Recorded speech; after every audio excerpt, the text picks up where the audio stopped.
आखिर क्यों हमारे मर्जी के अनुरूप सब कुछ नहीं होता? क्यों आखिर हम चाहते कुछ और हैं और होता कुछ और है? ध्यान रखिएगा, ये वीडियो आप देख पा रहे हैं, ये भी पहले से तय था। वो यूनिवर्स आप तक कोई बात पहुंचाना चाहता है, ये बात भी पहले से तय है। सुनहु भरत भावी प्रबल, बिलख कहेउ मुनिनाथ, हानि लाभ जीवन मरण, जस अपजस विधि हाथ। इसका मतलब ये हुआ कि सब कुछ यदि पहले से निर्धारित है तो फिर हमें कर्म करने की आवश्यकता ही क्या है। इसके लिए भी कहा गया है कि जब हमारा जन्म होता है उस समय पर हमारे जन्म कुंडली का निर्माण होता है, और वो जो जन्म कुंडली है वो आपके प्रारब्ध के कर्मों के अनुसार आपको प्राप्त होता है। इसी कारण से तो एक सामान्य घर पे जन्म लिया व्यक्ति भी, बच्चा भी एक बहुत ऊंचे ओहदे तक पहुंच जाता है, और बहुत ऊंचे ओहदे या बहुत ऊंचे घरों पर जिनका जन्म होता है वो भी अपने जीवन में निराशा का सामना करना पड़ता है। इसका मतलब ही ये हो गया कि भगवान ने हमें दो पैर प्रदान किए हैं। एक तो है हमारा प्रारब्ध जो जकड़न लिए हुए है, चाहे कोई समस्या है तो भी और उन्नति है तो भी उन पैरों में प्रारब्ध का प्रतिफल है। और दूसरा होता है हमारा पुरुषार्थ, और यही पुरुषार्थ अपने बाहुबल से, अपने कर्मों से प्राप्त होता है। और इसी प्रकार से हम अपने कर्तव्य पर परायण होकर के अपने जीवन को उन्नत बना सकते हैं। आज जानने का प्रयास करेंगे कि सितंबर, अक्टूबर, नवंबर, दिसंबर सन 2024 का ये अंतिम महीना कैसा रहेगा सिंह राशि के लिए। क्या कुछ उस विधाता ने आपके जीवन में लिख रखा है, आज इस बात को जानने का हम प्रयास करेंगे। एक प्रयास ही तो कह सकते हैं इसे, क्योंकि ज्योतिष शास्त्र बहुत बहुत बड़ा शास्त्र है।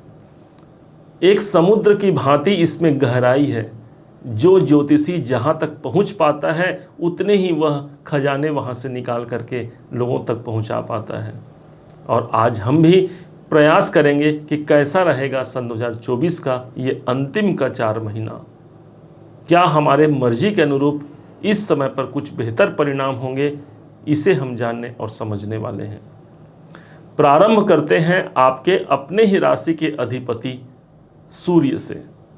सूर्य एक ऐसे स्थान पर मौजूद हो जाएंगे 16 सितंबर से। 16 सितंबर तक का योग बहुत अच्छा है। आपके अपने राशि पर ही सूर्य चल रहे हैं। नेम फेम की प्राप्ति होना, स्वास्थ्य में बढ़ोतरी होना। लेकिन जैसे ही 16 सितंबर को यही सूर्यदेव 17 अक्टूबर तक एक घर आगे चले जाते हैं, मतलब ये द्वितीय भाव पर चले जाएंगे, तो ये कन्या राशि पर जाएंगे जो आपके सिंह राशि से द्वितीय भाव है। अब यहाँ पर इनका संगम बनेगा केतु के संग में।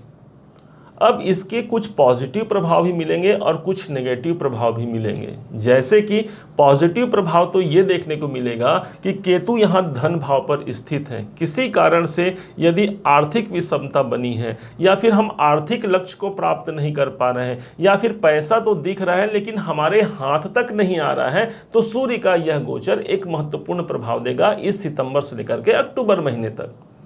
कौटुंबिक जीवन से हम त्रस्त हैं, परिवार में कोई शांति का माहौल नहीं बन पा रहा है, तो सूर्य यहाँ पर एक अनुकूल स्थिति पर रहेंगे। परंतु यही सूर्य आपके लगन के स्वामी हैं और केतु के संग जाकर के सूर्य ग्रहण नाम का एक योग भी तो बनाएंगे। इसके माध्यम से लग्न आपका प्रभावित होता है। इस समय पर अपने स्वास्थ्य पर आपको विशेष ध्यान देने की आवश्यकता रहेगी। खान पान, रहन सहन पर आपको भली भांति प्रकाश डालना पड़ेगा। योग, व्यायाम, प्राणायाम के प्रभाव से आप अपने इस सूर्य को मजबूत कर सकते हैं, अर्थात स्वास्थ्य पर नियंत्रण रख सकते हैं। यही एक ऐसा समय है कि ये 1 महीने का ट्रांजिट होगा। इसके पहले ही देवगुरु बृहस्पति ने कुछ अलग सोच रखा है आपकी भाग्य की जागृति को लेकर। क्या होगा, तो 9 अक्टूबर से लेकर के यही देवगुरु बृहस्पति 9 अक्टूबर से लेकर के 4 फरवरी तक ये वक्री अवस्था में रहेंगे। अब सिर्फ ये अंतिम के 4 महीने नहीं, बल्कि फरवरी सन 2025 तक देवगुरु बृहस्पति का साथ आपके कैरियर और भाग्य में उन्नतिदायक रहेगा। कैसे रहेगा समझते हैं। देवगुरु बृहस्पति आपके पंचमाधिपति बनते हैं, योग कारक हैं आपके, और इस समय पर ये कैरियर के भाव पर प्रदर्शित हैं।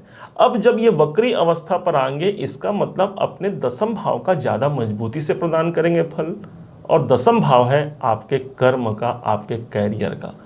देवगुरु बृहस्पति जहाँ मौजूद होते हैं वो स्थान बढ़ता है, बढ़ोतरी करते हैं देवगुरु बृहस्पति। इस हिसाब से इनका प्रभाव इस समय पर कैरियर में एक नेक्स्ट लेवल तक पहुंचा सकता है, आपको एक नई ऊंचाइयां आपको दिला सकता है देवगुरु का प्रभाव। और ऊपर से देवगुरु बृहस्पति जब वक्री अवस्था में रहेंगे तो एक भाव पीछे का भी परिणाम देते हैं, और पीछे का परिणाम देने का तात्पर्य हो गया भाग्य का समर्थन भी आपको पूरे के पूरे अच्छे रूप में आपको प्राप्त होते हैं, क्योंकि भाग्य स्थान जब जागृत होता है तभी हमारे कर्मों का प्रतिफल हमें श्रेष्ठ मात्रा में प्राप्त होती है। अन्यथा कर्म तो हर एक व्यक्ति कर रहा है ना, एक रिक्शा चालक भी दिन रात मेहनत कर रहा है, लेकिन 2 वक्त की रोटी ही जुटा पाता है, और उसी में यदि भाग्य का साथ मिल जाए तो वही रिक्शा चालक एक ट्रांसपोर्ट कंपनी का मालिक बन जाता है। यही फर्क है कर्म में और भाग्य में।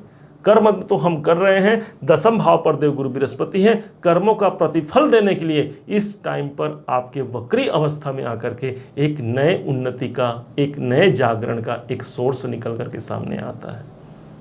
और ये मात्र 4 महीने नहीं बल्कि फरवरी 25 तक आपका साथ नहीं छोड़ेंगे। इस हिसाब से सीनियर या उच्चाधिकारियों से कोई सपोर्ट नहीं मिल पा रहा है तो वहां पर सपोर्ट मिलना प्रारंभ हो जाएगा। पिताजी के साथ कोई अनबन बनी है या कोई मधुरता का संबंध नहीं बन पा रहा है, कोई हानि आ रही है, तो वहां से मुझे लाभ मिल जाएगा, क्योंकि नवम भाव यहाँ जागृत हो रहा है। कोई ना कोई धार्मिक यात्रा का संयोग बनता है। कुल मिलाकर के जो विद्यार्थी हैं, जो शिक्षा से जुड़े हुए हैं, उनके शिक्षा में एक उन्नति का अवसर देखने को मिलेगा, क्योंकि नवम भाव हमारे उच्च शिक्षा को दिखाता है, पंचम भाव हमारे नॉर्मल एजुकेशन को दिखाता है। तो जो विद्यार्थी उच्च शिक्षा प्राप्त कर रहे हैं उनके लिए भी ये अवसर है। यदि इस बीच उनका कोई परिणाम आता है तो हो सकता है कि यदि गुरु की दशा अंतर्दशा भी प्रभावी हो आपकी जन्म कुंडली में, तो समझिए कि वो कार्य आपका सिद्ध होता है। कोई नया पोजीशन चाहते हैं, अपने कार्य में परिवर्तन चाहते हैं, तो भाई देवगुरु बृहस्पति का प्रभाव एक घर पीछे, मतलब अपने घर से 12वें स्थान पर है। एक महत्वपूर्ण समय ये देवगुरु बृहस्पति निकाल करके देते हैं, जो कि सूर्य ग्रहण के इस प्रभाव को कम करते हुए आपके लिए तो अनुकूलता ला दिए। अब आते हैं शनिदेव पर, क्योंकि जब लंबे अवधि को हमको समझना है तो एक ग्रह से नहीं बल्कि सभी ग्रहों को यहाँ पर मूल्यांकन करने की आवश्यकता होती है। जिस प्रकार से एक क्रिकेट टीम में 11 प्लेयर होते हैं, किसी एक का प्रदर्शन यदि अच्छा हो जाए और बाकी 10 प्लेयरों का यदि प्रदर्शन अच्छा न रहे तो वो टीम हार जाती है। ठीक इसी प्रकार से यहाँ बाकी सभी ग्रहों को समझना जरूरी है। यदि सभी ग्रहों का प्रदर्शन अच्छा हुआ तो निश्चय मानिए एक बड़ी उन्नति का साम्राज्य हमको देखने को मिल सकता है। शनि आज आपके सप्तम भाव पर समाहित है, सन 2023 के जनवरी महीने से चल रहे हैं, लेकिन एक नई घटना घटित होती है। 29 जून से ही प्रारंभ हो चुका है। शनिदेव वक्री अवस्था पर चल रहे हैं, और वक्री अवस्था पर होने के कारण इनका प्रभाव 15 नवंबर 24 तक ज़्यादा प्रभावी रहेगा। और इस टाइम पर ये छठे भाव के भी परिणाम मजबूती से दे रहे हैं। सप्तम भाव के तो प्रदान करेंगे ही करेंगे, साथ में हमको जो प्रदान होगा छठा भाव। छठा भाव है आपके नौकरी का। तो इसलिए हमने इस शनि के वक्री वीडियो को जब बनाया था करीब 3 महीना पहले, उस समय भी इस बात को प्रदर्शित किया था कि नौकरी को लेकर के ये एक महत्वपूर्ण समय रहेगा। कोई स्थान परिवर्तन होना, नए जॉब की प्राप्ति होना, अभी भी आपके पास 15 नवंबर तक का विकल्प मौजूद है। फिर से प्रयास कर सकते हैं, फिर से किसी काम को यदि आपने छोड़ दिया है उसके लिए फिर से प्रयासरत रह सकते हैं। निश्चय मानिए नौकरी स्थान पर उनका प्रभाव आकर के एक नई जागृति, नई उम्मीद को आपके समक्ष उपस्थित कर देगा। मेहनत तो आपसे कराएगा, क्योंकि छठा भाव भी हमारे मेहनत का होता है। तो इसलिए मेहनत से हमको जी नहीं चुराना है, दम लगा करके मेहनत करना है, क्योंकि शनि मेहनत के देवता हैं। जब तक पसीना ना बहे ना, तब तक शनिदेव को आनंद नहीं आता।